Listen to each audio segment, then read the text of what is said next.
¿Qué se necesita para ser un buen misionero? ¿A quién se dirige esta misión? Hola, yo soy Paula Vega, bienvenidos al curso de Liderazgo y Dinamización Misionera. Te encuentras en la asignatura de Misión. En los próximos minutos vamos a estar desarrollando los diferentes contenidos. Veremos cómo la Iglesia está llamada a la misión y, por tanto, cómo todos somos misioneros. Conoceremos también cómo debe ser un misionero, cuáles son sus características principales y sus fortalezas. Además, explicaremos cuáles son las personas a las que va dirigida esta misión, concretando especialmente en el mundo de los jóvenes.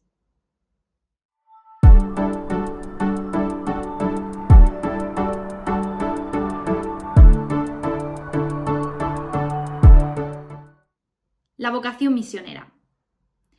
Cuando hablamos de vocación misionera o de misioneros, tendemos a pensar en las personas que se encuentran en otros países, especialmente en países del tercer mundo. Si bien es cierto que esas personas, esos misioneros, han recibido esa vocación en el corazón y evangelizan en nombre de toda la Iglesia, no podemos olvidar que todos nosotros estamos también llamados a realizar esa misión. Así que si estás aquí, déjame darte primero la enhorabuena, porque eso significa que has sentido la llamada. Todos los fieles, como miembros de Cristo, somos incorporados a Él por el bautismo. Debemos tomar conciencia de la responsabilidad que tenemos en la evangelización.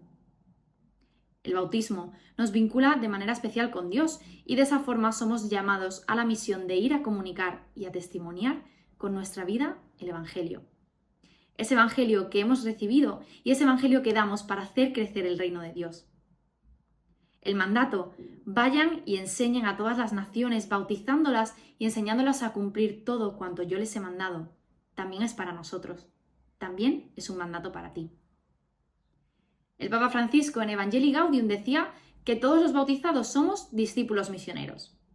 Discípulos porque recibimos la fe y la enseñanza del Evangelio. Y misioneros porque nos comprometemos a transmitir la fe a tantas personas que aún no conocen a Jesús.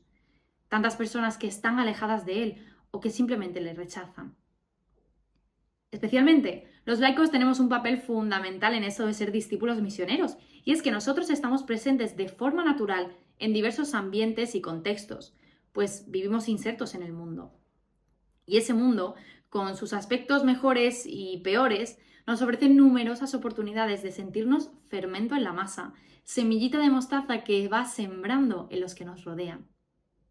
Cada día de nuestras vidas tenemos la oportunidad, desde que nos levantamos hasta que nos acostamos, de mostrar a Jesús con nuestras palabras y con nuestros actos. Cada momento es una oportunidad donde Dios abre la puerta para dejarse anunciar. Ten esto presente en tu día a día y seguro que te convertirás en un magnífico evangelizador. En la Iglesia, además, tenemos la gran riqueza de las vocaciones y dones. Por eso vamos a encontrar a sacerdotes, a religiosos y religiosas, laicos y laicas, personas con distintos carismas y con distintos contextos, que como un gran árbol que va desplegando sus ramas hacia arriba, hacen que el mensaje de Jesús llegue cada día a más personas. En el vídeo del Papa de octubre, el Papa Francisco pide a todas las personas ser discípulos misioneros en la vida cotidiana, en el trabajo del día a día, dando testimonio del encuentro con Jesús y viviendo con sabor a evangelio. Jesús nos pide a todos, y a ti también, ser discípulos misioneros. ¿Estás preparado?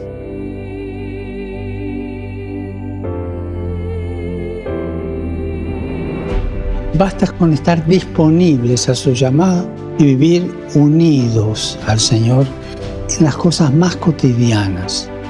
Trabajo, los encuentros, las ocupaciones de cada día, las casualidades de cada día, dejándonos guiar siempre por el Espíritu Santo. Si te mueve Cristo, si haces las cosas porque Cristo te guía, los demás se dan cuenta fácilmente. Y tu testimonio de vida provoca admiración. Y la admiración hace que otros se pregunten, ¿cómo es posible que esto sea así? ¿De dónde le viene a esta persona el amor con el que trata a todos, la amabilidad, el buen humor. Recordemos que la misión no es proselitismo, sino que la misión se basa en un encuentro entre personas, en el testimonio de hombres y mujeres que dicen: yo conozco a Jesús, me gustaría que tú también lo conocieras. Hermanos y hermanas, recemos para que cada bautizado participe en la evangelización y que cada bautizado esté disponible para la misión a través de su testimonio de vida, y que este testimonio de vida tenga sabor a evangelio.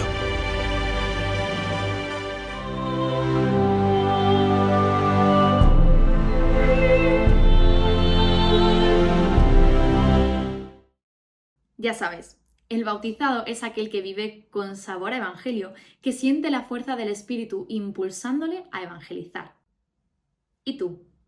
¿La sientes? Hemos dicho que todos los bautizados somos discípulos misioneros, pero seguro que te estás preguntando, ¿cómo ser un buen discípulo misionero? Porque seguro que estás conmigo en esto, no todo vale, ni todo es suficiente. En primer lugar, un discípulo misionero es un enamorado, con mayúsculas, de Jesús, de su mensaje, del Evangelio, del reino. Se te tienen que iluminar los ojos al hablar de Jesús, como un enamorado hablando de su pareja. El discípulo misionero es una persona que ha encontrado a Dios y se ha dado cuenta de que el mayor tesoro que existe en el mundo es ese. ¿Cómo no vas a querer compartir ese regalo? ¿Cómo no vas a querer que los demás sientan ese amor y esa alegría que tú también sientes? Por eso, lo primero que debemos preguntarnos es si estamos enamorados de Cristo. Porque ese será el punto de partida y será lo que permita que nuestra evangelización triunfe o no. El discípulo misionero es aquel que vive la vivencia del mandamiento del amor hasta el extremo, en el día a día, siendo compasivo con todas las formas de pobreza y de dolor humano. Es una persona que ha encontrado su hoja de ruta para la felicidad en las bienaventuranzas e intenta vivirlas con plenitud. El discípulo misionero debe tener una madurez que he dividido en 3 tipos. La primera es la madurez humana. Y es que para ser un buen discípulo misionero, allí donde el Señor nos haya mandado, debemos saber cuáles son nuestros dones y fortalezas. Reconociendo los regalos que nos ha hecho Dios, nos permitirá así ponerlos al servicio de los que nos rodean e incluso potenciarlos para que lleguen a su plenitud. También es necesario, no obstante, discernir nuestras debilidades. Saber cuáles son esas piedras de tropiezo y también reconocer aquellas cosas que no se nos dan tan bien. De esta forma podremos reconocer con humildad aquello que nos cuesta y dejar que otros lo hagan o incluso que nos enseñen. Intenta dejar a un lado las ganas que humanamente todos tenemos de reconocimiento, porque la meta no es que se hable de uno mismo, la meta es que se hable de Dios. Por último, para trabajar con jóvenes creo que es fundamental también reconocer su valor, reconocer el valor que ellos tienen. Tantas y tantas veces se dice que los jóvenes son la generación perdida, que no tienen inquietudes, que no saben pensar por sí mismos. Es importante desechar esos pensamientos que les encasillan y abrirse a un reconocimiento de que hay un nuevo modo de ser joven, que seguro que tiene mucho que enseñarnos. No olvides que algunos arquitectos desechan piedras, pero otros pueden convertirlas en piedras angulares para nuestra iglesia. Con los jóvenes, además, será necesario arriesgar sin miedo, plantear nuevos caminos. Con la juventud de hoy en día ya no funciona lo que funcionaba hace 30 años. Por eso debemos ser creativos y no tener miedo a probar nuevos recorridos para abrirles la puerta a Jesús. La segunda madurez es la madurez espiritual. Es importante entender que no podemos dar de lo que no tenemos. Un discípulo misionero debe tener bien asentadas sus bases espirituales y su vida en clave de fe, para poder así testimoniar con todo su ser el mensaje de Jesús.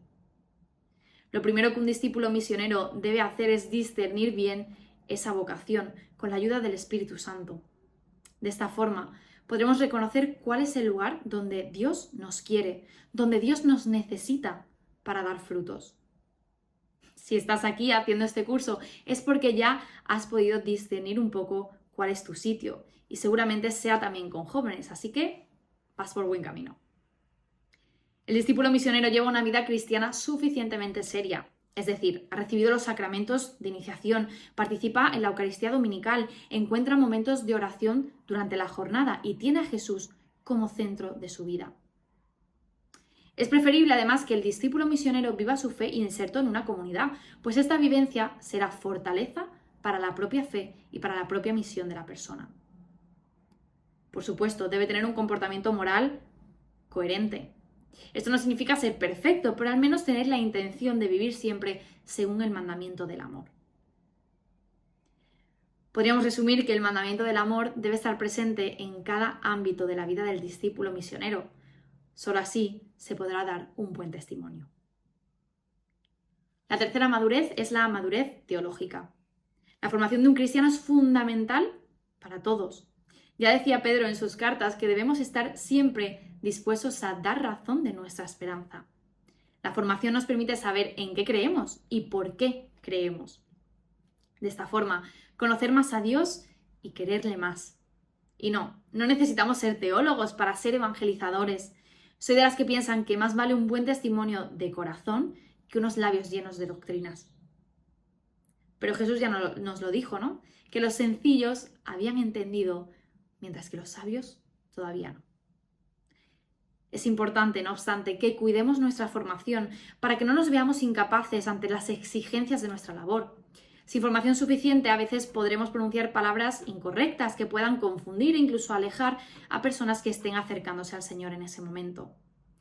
Tener una base de formación teológica para conocer aspectos morales, doctrinales, litúrgicos, nos permitirá transmitir mejor a Dios y, sobre todo, elegir los contenidos más adecuados para el público que tenemos enfrente. Ten en cuenta tu campo de trabajo y busca una formación consecuente a las necesidades que puedas tener. No es lo mismo la formación que se necesita para acompañar a niños que van a hacer la comunión que a jóvenes veinteañeros que preparan su confirmación, como tampoco es lo mismo acompañar a adolescentes en, por ejemplo, contextos marginales. ¿Y cuál debe ser el modo de actuar de un discípulo misionero? En el documento final del Sínodo de los Obispos sobre los jóvenes, la fe y el discernimiento vocacional, se utilizó el pasaje de los discípulos de Emaús para explicar la relación con los jóvenes. Y es que no hay mayor maestro que Jesús, por eso mirándole a Él aprendemos a tratar mejor a nuestros jóvenes. Me gustaría ir leyendo el pasaje de los discípulos de Emaús, que he dividido en 3 partes para explicar mejor cómo debe ser nuestra misión. Se puso a caminar con ellos. Aquel mismo día iban 2 de ellos a un pueblo llamado Emaús, que distaba 70 estadios de Jerusalén, y conversaban entre sí sobre todo lo que había pasado. Y sucedió que mientras ellos conversaban y discutían, el mismo Jesús se acercó y siguió con ellos, pero sus ojos estaban retenidos para que no le conocieran. Él les dijo: ¿De qué discutís entre vosotros mientras vais andando? Ellos se pararon con aire entristecido. Uno de ellos, llamado Cleofás, le respondió: ¿Eres tú el único residente en Jerusalén que no sabe las cosas que estos días han pasado en ellas? Él les dijo: ¿Qué cosas? Ellos le dijeron: Lo de Jesús el Nazareno, que fue un profeta poderoso en obras y palabras delante de Dios y de todo el pueblo. Cómo nuestros sumos sacerdotes y magistrados le condenaron a muerte y le crucificaron. Nosotros esperábamos que sería él el que iba a librar a Israel, pero con todas estas cosas llevamos ya 3 días desde que esto pasó. El caso es que algunas mujeres de las nuestras nos han sobresaltado, porque fueron de madrugada al sepulcro y al no hallar su cuerpo, vinieron diciendo que hasta habían visto una aparición de ángeles, que decían que él vivía. Fueron también algunos de los nuestros al sepulcro y lo hallaron tal y como las mujeres habían dicho, pero a él no lo vieron. Tras la resurrección de Jesús, 2 discípulos se dirigían a un pueblo de Emaús. Iban conversando y discutiendo sobre lo que había ocurrido allá en Jerusalén. Jesús se pone a caminar con ellos, pero no le reconocen, sino que siguen enfrascados en sus conversaciones. El maestro se une a la charla y les pregunta de qué van hablando. Por supuesto, él ya lo sabía, pero seguramente quería escucharles para ver cómo se sentían. Jesús les deja hablar y expresarse con sinceridad y sin tapujos. Y lo primero que hace Jesús es ponerse a caminar con ellos, como uno más, escuchando sin decir nada. Qué importante es la escucha con los jóvenes. Y es que a veces nos dejamos llevar por la respuesta inmediata, en vez de hacer el difícil ejercicio de la escucha. Ellos, que tantas veces se quejan de que la sociedad, los adultos y la iglesia no les escuchan. Jesús camina, escucha y comparte. Y así debemos nosotros caminar, escuchar y compartir con los jóvenes, acogiendo sin juicio sus palabras, pensamientos, sensaciones, frustraciones y esperanzas. Estoy segura de que si les escuchásemos con corazón abierto, sus respuestas nos sorprenderían. Encontraríamos en los jóvenes una gran sed de espiritualidad, de sentido de fraternidad, de búsqueda, de justicia social, de necesidad de diálogo. Podríamos detectar aquellas cosas que fallan en la evangelización y que les alejan, así como reconocer también los elementos que sí les sirven. Estoy segura de que también nos daríamos cuenta de cómo los jóvenes tienen gran necesidad de protagonismo para sentirse útiles en la sociedad y también en la iglesia. Jesús les acompaña en el camino, en esa situación concreta que les ha tocado vivir. Es probable que nuestros jóvenes pasen por distintas circunstancias, algunas más alegres que otras, y que nos necesiten ahí como figura referente. Aunque a veces pueda resultar complicado por temas de tiempo, debemos intentar acompañar a ese joven con diversas herramientas, ya sea ese tiempo necesario, esas palabras de consuelo, abrazos o simplemente escuchando. También es positivo que promovamos el acompañamiento comunitario o de grupo, donde el joven pueda sentirse acompañado y apoyado por otras personas afines a él. A veces, este caminar juntos es posible porque los jóvenes toman la iniciativa de acercarse a una parroquia, pero otras veces la situación se dificulta un poco y debemos buscar nuevos caminos y nuevos modos de encuentro. Ahí entra lo que hablábamos antes sobre la búsqueda de nuevas formas, con valentía y con creatividad. Uno de los espacios, por ejemplo, que contamos en la actualidad son las redes sociales, que veremos en profundidad en próximas sesiones del curso.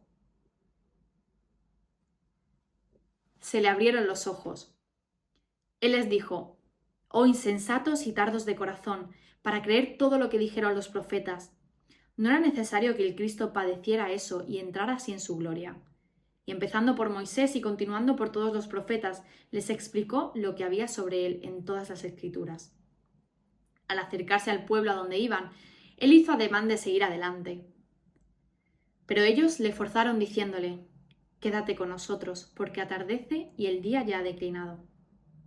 Y entró a quedarse con ellos. Y sucedió que cuando se puso a la mesa con ellos, tomó el pan, pronunció la bendición, lo partió y se lo iba dando. Entonces se le abrieron los ojos y le reconocieron, pero él desapareció de su lado. Tras haberlos escuchado, Jesús toma la palabra y lo hace con autoridad, pero también con una dulzura que es capaz de transformar los corazones de esos dos discípulos. Ahora sí, Jesús habla, Jesús les cuenta. Así debemos hacer nosotros, tras haber escuchado y recibido toda la información posible, ya podemos hablarles de una forma que transforme. La autoridad que Jesús utiliza no consiste en la manipulación ni en la seducción, sino en un amor transformador que intenta que el otro crezca y tenga fe. Nosotros a veces podemos caer en la tentación de querer manipular al joven, intentando que hagan aquellos que nosotros queremos que hagan, incluso aunque nuestras intenciones sean buenas. Pero debemos respetar por encima de todo la libertad del joven, pues de esa libertad parte verdaderamente las decisiones auténticas de nuestra vida. Aquí entra en juego también la importancia que tenemos de enseñar a discernir y a utilizar esa libertad. ¿Cuántos jóvenes se encuentran perdidos porque no saben qué hacer con sus vidas? Porque no son capaces de reconocer lo que Dios quiere de cada uno de ellos. ¿Cuántos jóvenes eligen carrera universitaria sin hacer un buen discernimiento de cuáles son sus dones y cuál debe ser su vocación? Hablamos mucho del discernimiento, pero no nos enseñan a hacerlo.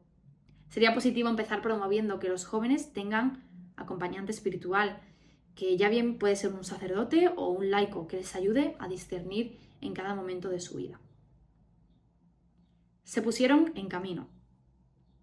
Se dijeron uno al otro: ¿no estaba ardiendo nuestro corazón dentro de nosotros cuando nos hablaba en el camino y nos explicaba las Escrituras? Y levantándose al momento, se volvieron a Jerusalén y encontraron reunidos a los 11 y a los que estaban con ellos, que decían: «Es verdad, el Señor ha resucitado y se ha aparecido a Simón». Ellos, por su parte, contaron lo que había pasado en el camino y cómo le habían conocido en la fracción del pan. Cuando escucho alguna lectura intento escenificar la escena en mi cabeza porque me ayuda a ponerme en situación. Me imagino los rostros, los paisajes e incluso los aromas. Con este pasaje de Emaús me pasa que me imagino a los 2 discípulos saliendo de Jerusalén con un rostro totalmente caído, el ánimo por los suelos. Sin embargo, cuando los imagino volviendo tras haberse encontrado con Jesús, les veo dando saltos por el camino, gritando de alegría y con una energía nunca antes vista. Una vez alguien a quien quiero mucho me dijo que aquella persona que se encuentra con el Señor le cambia el corazón, la energía y hasta la forma de mirar.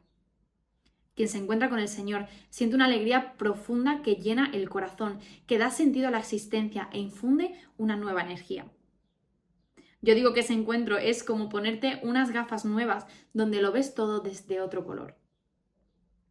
Los catequistas debemos propiciar este encuentro con los jóvenes para que sus vidas se vean transformadas por Jesús resucitado. A veces caemos en el error de hacer que se encuentren con nosotros mismos, con el movimiento en el que estamos, o con las parroquias o con el propio grupo, y no con Cristo.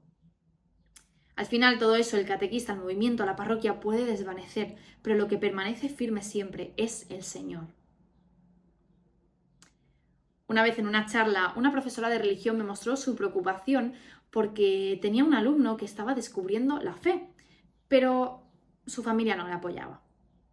Con frustración ella me decía que si había algo más que pudiera hacer. A veces se nos olvida que los catequistas somos sembradores de semillas, pero que quien las hace florecer es Dios, no nosotros. Queremos que nuestros jóvenes tengan ese encuentro, pero es que nosotros solamente podemos poner los instrumentos e intentar hacerlo fácil.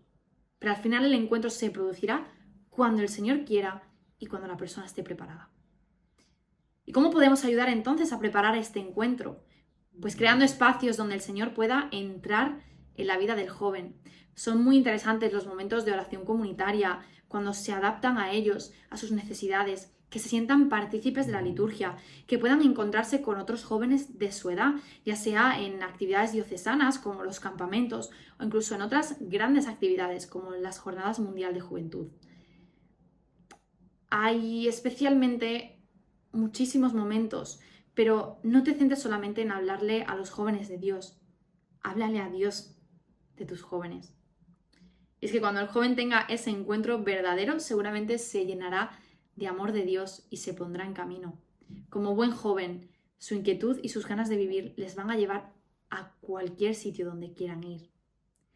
Y ahí podrás entrar tú, para guiarles, para acompañarles a discernir su vocación, para ayudarles por si quieren empezar algún voluntariado o para darle más protagonismo dentro de la parroquia, para que vivan así, participando activamente de ella. Aprovecha esta energía de los jóvenes, de ese joven que se ha enamorado del Señor y que está viviendo ese amor primero. Recuerda que este esquema basado en Emaús para la pastoral juvenil es fundamental que lo tengas siempre presente. Primero camina a su lado, interésate por sus vidas, por sus frustraciones, por sus esperanzas. Segundo, háblales de Jesús, dadles a conocer el Evangelio. Y tercero, una vez se ha producido ese encuentro, sigue acompañándoles. Ya hemos visto cómo ser un buen discípulo misionero. Ya hemos mencionado a esos jóvenes que están esperando a ser guiados por nosotros. Pero ¿quiénes son estos jóvenes? No podemos, por supuesto, meter a todos los jóvenes en este saco, y es que hay tantas y tantas realidades que cada una de ellas requiere atención y requiere un camino especial. Antes de ponernos a hablar como locos, hay que saber mirar, escuchar y pensar qué queremos transmitir y a quién. No soy muy partidaria de poner etiquetas porque cada persona es única y especial, pero para este curso he querido dividir a los jóvenes en varios grupos para que así nos pueda ayudar a una mayor reflexión. Empecemos por los jóvenes que se encuentran más alejados de la Iglesia. Por un lado, tenemos a los jóvenes que no han recibido una educación religiosa y que, por tanto, todo lo que saben del cristianismo es lo que han ido oyendo en los medios o lo que alguien les ha dicho. pueden tener mucha desinformación, pero también si toman ellos la iniciativa de acercarse, muchas ganas de formarse y de aprender, porque para ellos todo es nuevo. Hay otros jóvenes que no han tenido experiencia cristiana, pero sí han bebido de otro tipo de espiritualidad o incluso de otra religión o confesión. Esto puede ser un punto de partida porque ya han trabajado esa trascendencia. Nos encontramos a jóvenes que no solamente se declaran ateos, sino que también pueden posicionarse en contra de la Iglesia, más como institución que como religión. Y ellos nos van a estar señalando continuamente los errores de nuestra Iglesia. En este caso creo que es bueno que practiquemos el tema de la escucha antes de sacar nuestro discurso apologético y defensor para poder defender la Iglesia. Puede que ese joven se haya sentido herido de alguna forma por algún miembro de la Iglesia y puede que necesite simplemente desahogarse y ser escuchado. Es bueno que intentemos crear un diálogo sin juicios y sin imposiciones. Por otro lado, también vamos a encontrar a otros jóvenes que pretenden dar la sensación de que no les importa nada en absoluto y mucho menos la religión. Ellos tienden a relacionarla con instituciones cerradas y conservadoras. Eso sí, se sienten atraídos por la espiritualidad, aunque no quieren darle nombre. Con ellos, por ejemplo, podemos empezar a trabajar esa trascendencia. Todos estos jóvenes necesitarán un primer anuncio del querigma. Mientras tanto, nos encontraremos también con otros jóvenes que necesiten una reiniciación cristiana, porque aunque estén bautizados, no han participado activamente en la vida de la Iglesia. Lo que suele abundar últimamente en nuestro país son aquellos jóvenes que se consideran cristianos, pero que no son practicantes. No participan de una comunidad parroquial, pero tampoco participan de los sacramentos. Personalmente creo que la Iglesia tiene una tarea importante de evangelización en estos casos. Esas personas pueden comenzar de nuevo, pueden averiguar de nuevo ese camino que les lleve a Cristo. Y para eso estamos nosotros ahí. Incluso vamos a tener también nuestros propios jóvenes que ya van a misa y cumplen con una vida más o menos cristiana, pero ¿verdaderamente han sido evangelizados? ¿Verdaderamente han tenido el encuentro? Preguntarnos esto nos ayudará a entender que la misión de evangelizar también nos lleva a esos jóvenes que quizá por inercia, bien de su familia, bien de amistades cercanas, ya están yendo a la parroquia, pero no lo están viviendo en plenitud. Nuestra tarea será ayudarles a tener ese encuentro personal, aunque siempre respetando los tiempos de cada persona. Puede que en este grupo de jóvenes nos encontremos algunos que comiencen a saborear el mensaje del Evangelio, incluso algunos que lo utilicen como arma arrojadiza para ciertas personas o colectivos desde esa superioridad moral. Debemos tener cuidado con este tipo de jóvenes, ya que últimamente están proliferando estos pensamientos discriminatorios y de odio en el seno de la Iglesia. Especialmente es allí donde el Señor nos manda para recordarles el mensaje de amor que nos dejó Jesús. Reflexionar sobre en qué punto se encuentra cada uno de nuestros jóvenes puede ser un buen punto de partida para trazar la ruta que nos permita un mejor acompañamiento y una mejor evangelización.